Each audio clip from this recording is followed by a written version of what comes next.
Good morning, everyone. It's Stuart here, and welcome to a new trading week. It's the dollar cooled a wee bit on Friday, and stock markets were down quite significantly on Friday. The Nasdaq, I think, was the biggest percentage loser. Yeah, 2.24%. The Nasdaq lost on Friday. The wider Nasdaq closed at 18,680. The S&P 500 was off 1.32%, and the Dow lost 0.7%. So it was a red day for US stocks on Friday. Nvidia was off 3%. The hottest stock for the last 2 years or so.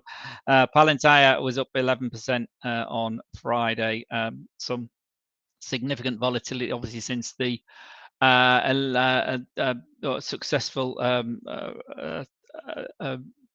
new Trump campaign, and President-elect very much moving the markets. And we see most clearly of all here on the let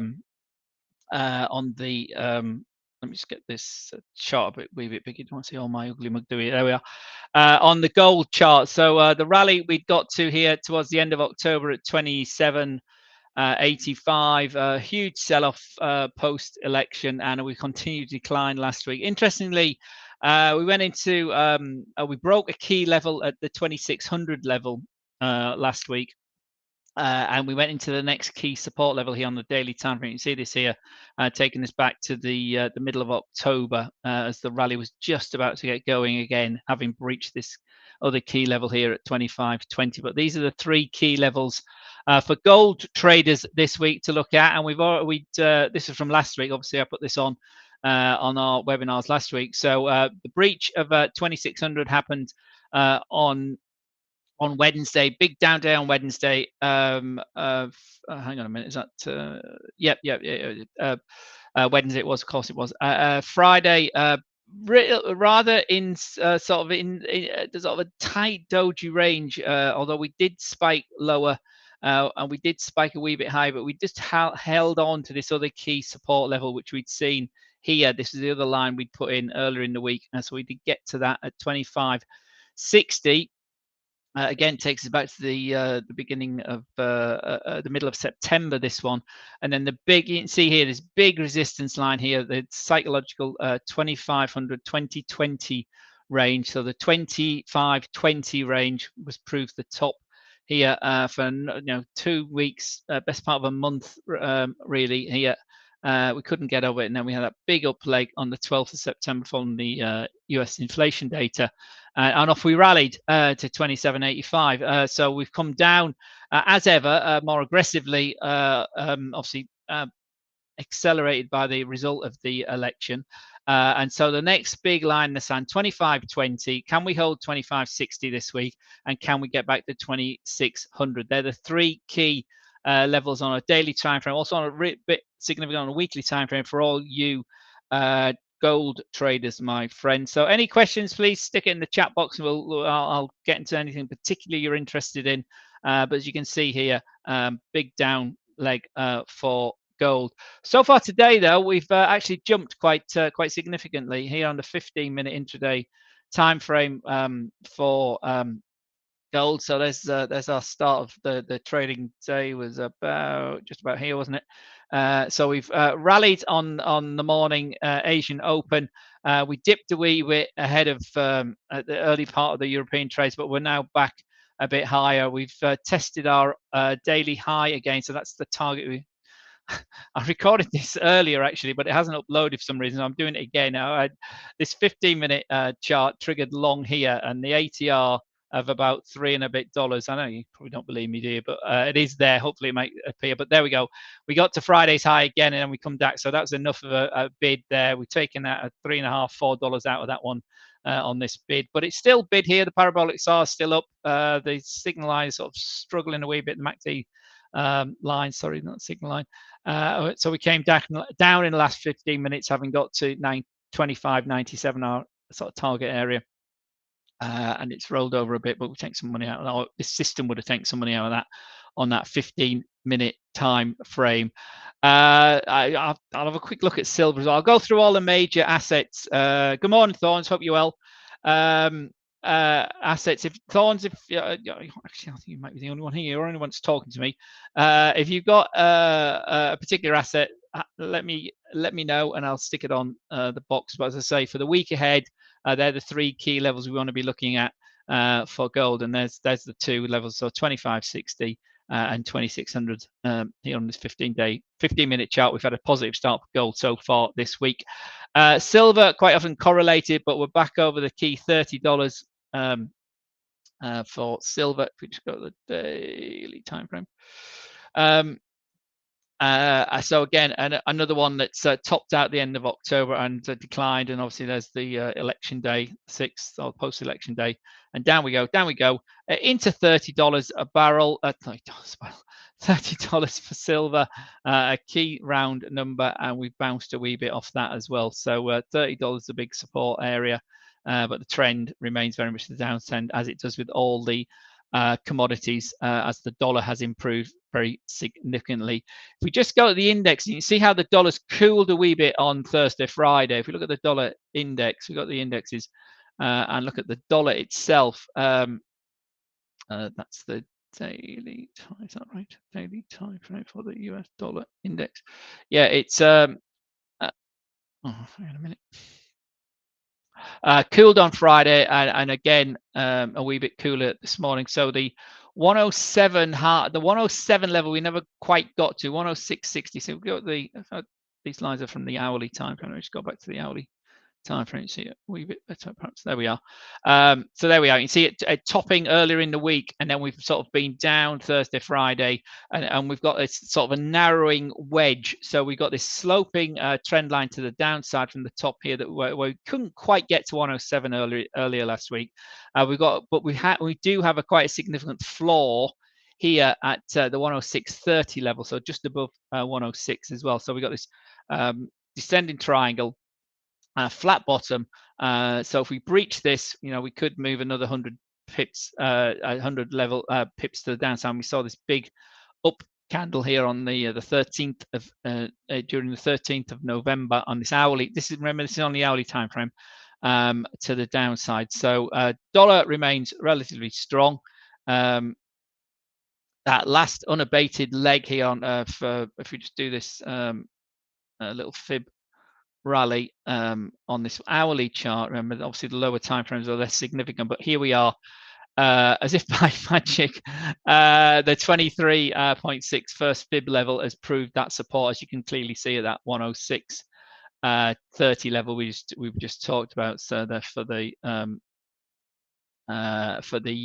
dollar index. I don't know many people actually trade the dollar index, but do let me know if you do, and you can see we are in that level. Next big, obviously the 61 is all the way down here at 105.20, so a long way to go if we're going to retrace that this rally we've had from 7th of November post-election. But that's the post-election gain for the dollar index. This was obviously there's that opening on the 6th. So there's the level. First fib level has been tested, but we've bounced off it quite significantly, but we could unwind if we break through. Next at 38.2 is 105.95. So again, that's that 106 big round number. As far as the rest of the stock markets are concerned, there's a lot of data for the UK today. I don't know many of you trade the FTSE, but it's a miserable sort of chart. If we look at the Nasdaq, I know many people's favorite. If we go up to the daily time frame, I just kept my lines from before. We've got a significant sort of tail off. I haven't actually got it here. It's on my other workstation I've got here. My intraday or end of day system triggered short on Thursday and hit its short-term target on Friday. My longer-term system, well, not longer-term system, but this system here, this one that's actually on the chart on the daily time frame, the parabolic SAR and the MACD cross. You can see the MACD's crossed here on Friday's big sell-off, 2% and a bit on Nasdaq 100 as well on Friday. So the parabolic SAR flipped to above the candles. The MACD and signal line crossed on Friday. So this is short on the end of day basis here at 20,414. It's obviously out of the money so far today, but see how that runs down. The ATR, which is the average true range, the average distance this might travel on a typical day, is around 300 points, 313. So we're looking for at least 313 points to the downside. If not, we'll see how that pans out in a higher time frame. So as you can see, we've had a really good run for the Nasdaq. I mean, that was the leg. That was a leg down. So the last big leg up has been this one. So let's just going to do our Fibonacci levels, and there again, we've as we saw on the other the dollar index, the stocks with a big sell-off on Friday breached that first fib level on this last leg to the upside, to the all-time high at 21,000 and 235. So we're down. Next level, sorry, just leave that there. Next level at 38 is at 20,001, 21,000 for the sake of splitting hairs. 21,100. The key 61.8 of this leg to the upside will take us down to 19,400 zone for fib levels. Remember, the fib levels, don't treat them as absolute numbers. These are zones, and they do play out time and time again. So do have a look at Fibonacci, trading with Fibonacci if you don't. Your DAX is one I trade more interestingly on an intraday basis, but you can see a similar sort of setup here. We've this is the just do that. Zoom that off a bit. This is daily as well. Sorry. So we've moved down, and again another one that's actually retraced, a bit messy here. Oh, that's not displaying very nicely.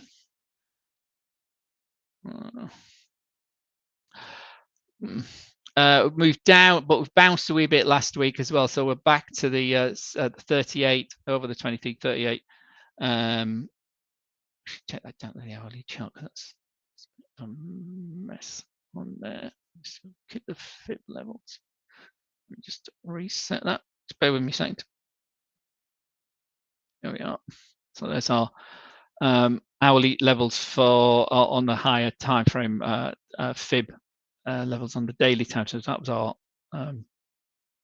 level we're into, as 38 and the 61 to the upside. So we got a key support at 19,000 here, big round number. 19,000 is the downside for the DAX, but we can't get over the 19,300 level. In fact, we're sort of just below that 19,300 there. You see this on this hourly time frame. Which take that up to the 4-hour.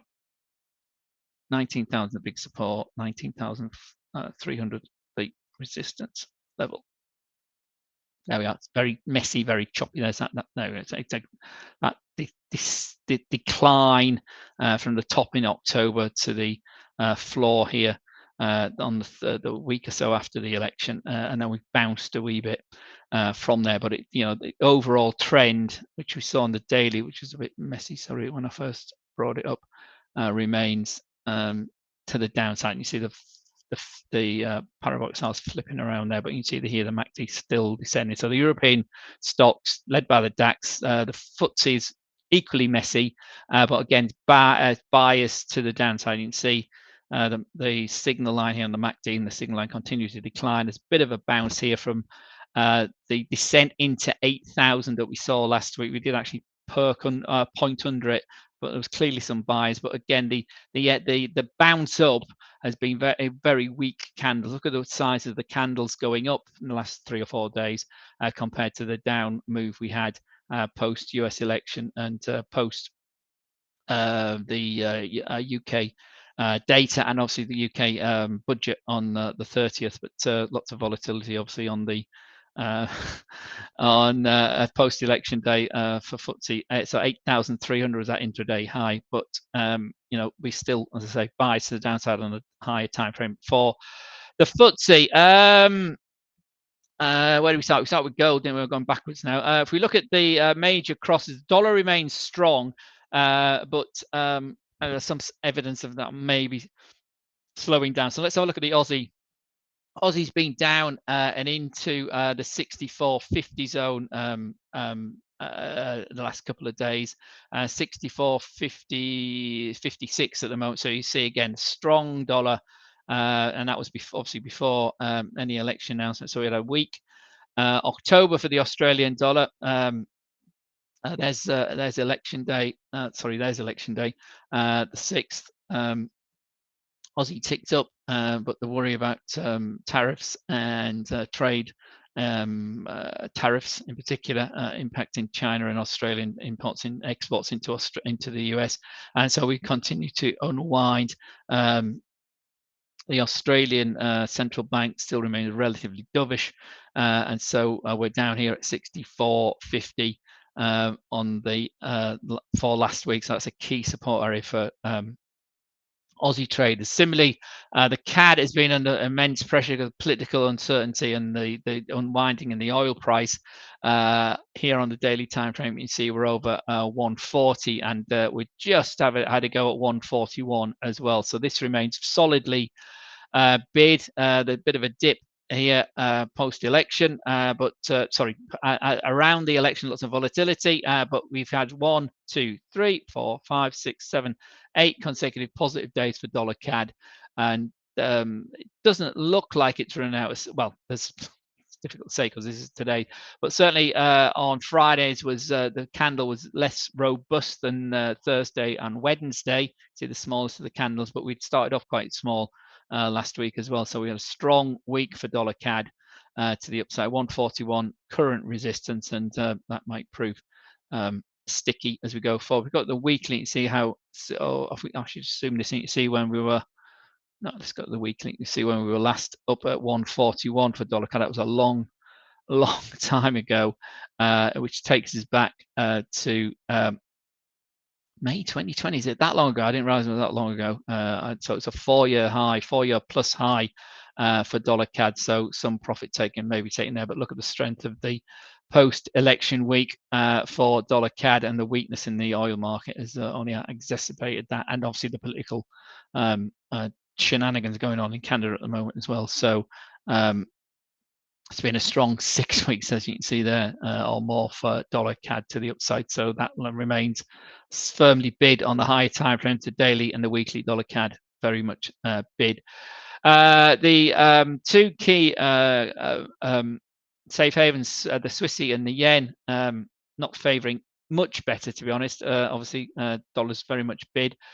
We rallied here into, or had to go at 89 for the Swissy. That hasn't, and we've rolled over on Friday, and we're down a wee bit today so far, but it's still, again, a robust dollar bid chart against the Swiss franc. So 89 has proved a sticky point for the first, or as this rallies continue. So 2 days down Friday, and we're currently a wee bit weaker today. You can see the resistance here. Interestingly, last time at .89 didn't really play out as we went down. We came back to it, but then we declined really quite significantly, all the way down to 88, 83, 84 zone, wasn't it?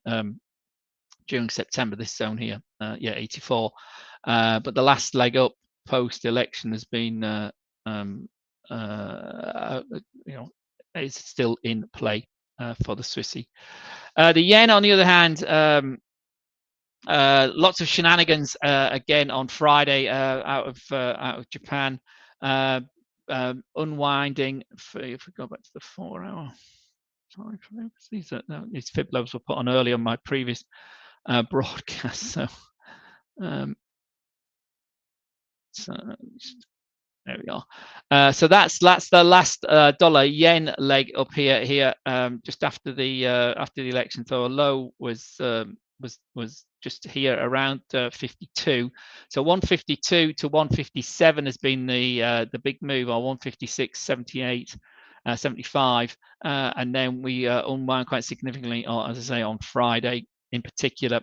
A bad day for yen holders, but rolled over, and now we've bounced a wee bit this morning as well. So here on the 4 hour, that maybe that leg might have completed and we've bounced back up. But you can see again the fib levels coming into play. The 50% level of the move up was tested and broke this morning, and we even went in to test the 61, but that we've bounced off that, and we're currently, if we're going to continue higher today, 154.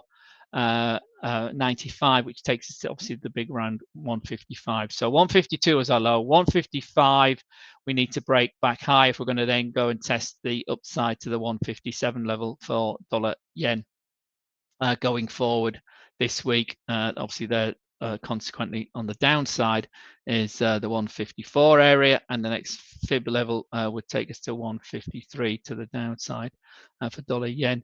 The euro tested the hugely important 105 level last week. These are, again, this is the 4 hour last leg down from election day, all the way down from 10 or 109.35 all the way down to 105. Clearly buys at 105, but we haven't seen the bounce, and the emphasis here nicely demonstrated here in the 4 hour chart for the 105 buys. So we haven't broke away. So key level is the next fib level, which sits at 106 itself.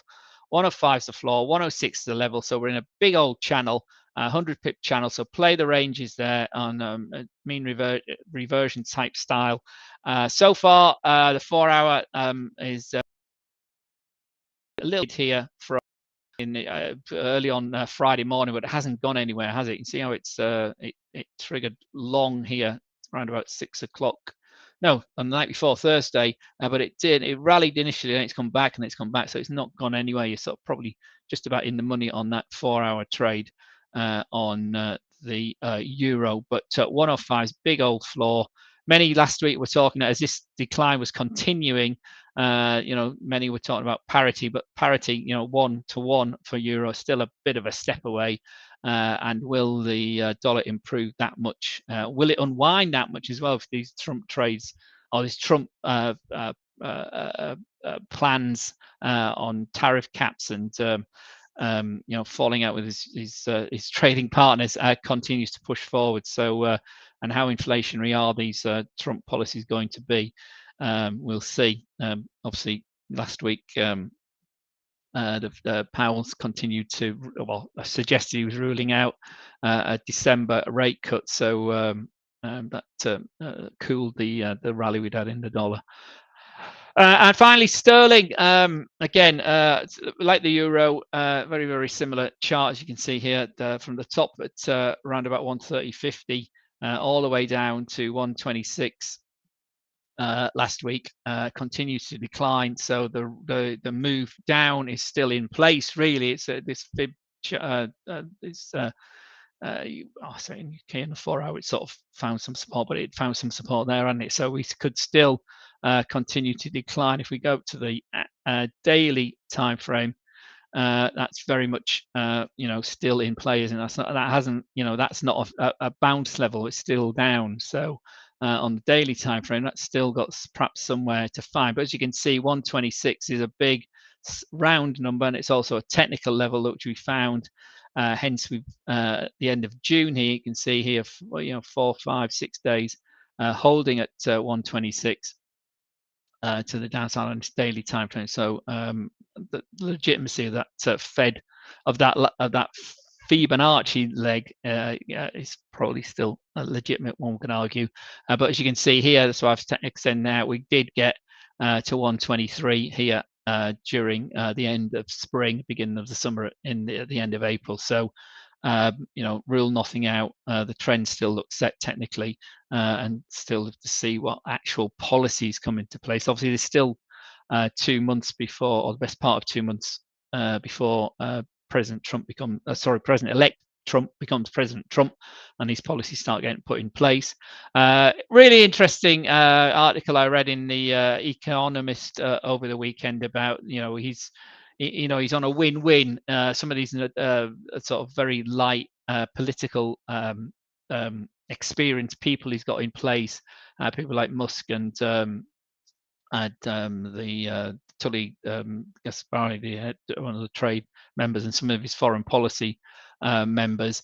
Even if they don't get appointed, he says he's tried to get this radical economic and foreign policy in place, saying you can claim that the institutions, the swamp of Washington is holding him back, trying to push things through, and Trump's going to be the winner either way. But you say certainly foreign policy, it could be absolutely key, both trade and obviously politically when it comes to China, North Korea, and Ukraine, and obviously the situation in the Middle East as well. So obviously that's all politics. Obviously affects markets, affects currencies in particular. But the trend, as you can see, ably demonstrated here on cable, is the dollar has strengthened very significantly over the last 2 weeks, and it's a quite old move, and it might be the move of the year, obviously after the event of the year. So that's the major crosses. We had a look at gold, didn't we? Didn't actually have a look at crypto, did we? And it actually, I touched on oil with regard to the Canadian dollar, but oil here, as you can see, keeps looping lower. We're under this hugely psychological $70 a barrel, and the more significant, what was more significant, the $75 sits there. Let's just stick those two levels on the chart while I'm here. Not many people ask about oil, so I don't look at it as often as I perhaps used to. But that's $70, $75 sits around here. Oops, stick that on. Horizontal line. Oh, we got it at 75. It's a bit high, isn't it?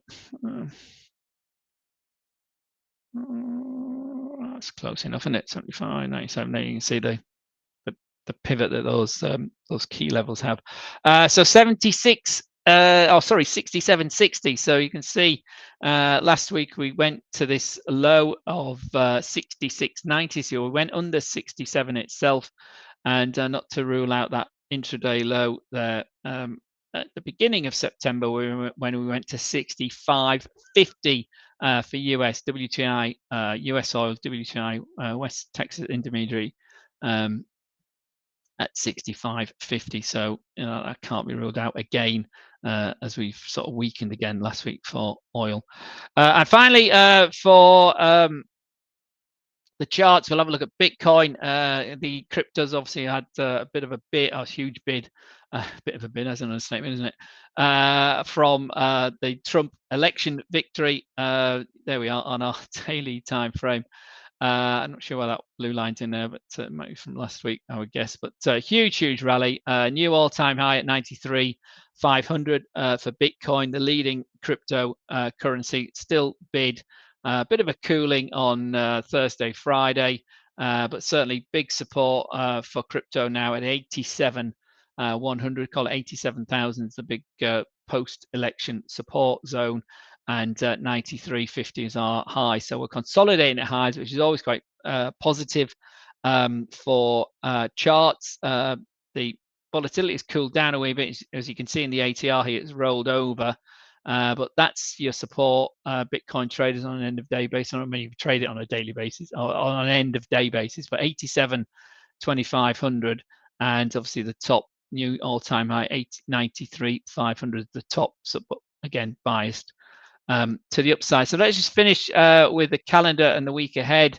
It's relatively quiet compared to last week for high impact events, the three bulls here on the investing.com calendar, although they are quite, obviously they're three bulls, so they're significant events and they're key to, how central bankers think. So tomorrow we have inflation for the European zone area and UK inflation the following day on Wednesday, both around about that target level of 2%. We've seen some mixed chatter, certainly as far as the UK is concerned. Some are talking about deflationary pressures continuing, but we have ticked up the last couple of months. So headlines at 2.2, close to 2.2%. So a significant uptick for the UK data on Wednesday. So watch that 7 o'clock Universal Time GMT on Wednesday morning. Less of an uptick, but back to still in the 2%, still at the 2% level for the European data on Tuesday. Philly Fed and initial jobs claims and a raft of housing data as well this week. They've got existing home sales as the highest impact event. on Thursday. Friday's the US PMIs. We've got PMIs from the rest of the world, which investing.com deem as moderate volatility expected, so only two bulls for the rest of the world earlier in the week, but certainly manufacturing at 48.5, still in contraction. Remember, PMIs, they're important because they come out monthly. They're important because they're forward looking. And the world of manufacturing in the developed economies is very sluggish, all in contraction. Anything under a 50 number is contraction. Anything over 50 is expansion. So you see the services sector, which includes people providing services, like accountants and bankers and solicitors and dentists and doctors and all that sort of stuff. Hugely important. It accounts for like 80, 85, 88% of developed economies GDP. So that's at 55. That is expanding. It's still a bit sluggish though. It's been higher than that for the US. So watch that. If we just expand this filter to include the, you see there's much more opportunities. We expand it to the moderate impact, the two bull heads. Means there's lots more going on this week. Lots of chatter from central bankers this week. Also, the other PMIs, the other housing stats from the US. We got housing starts. We got new home sales, pending home sales. All of that comes into a big melting pot for US home market. So yeah, plenty of other potential triggering impacts. Thursday's a big day. Friday's the PMI data for the US. We got say retail sales on Friday as well from the UK, housing and retail sales from Canada as well on Friday. So plenty to get your teeth into. GDP, as I say, inflation, and the PMI data as well. So have a great trading day, everyone. I'll see you all again tomorrow. And we'll have a big extended webinar on Friday for that US PMIs. But in the meantime, take care, stay safe, and may the pips be with you as ever. All the best.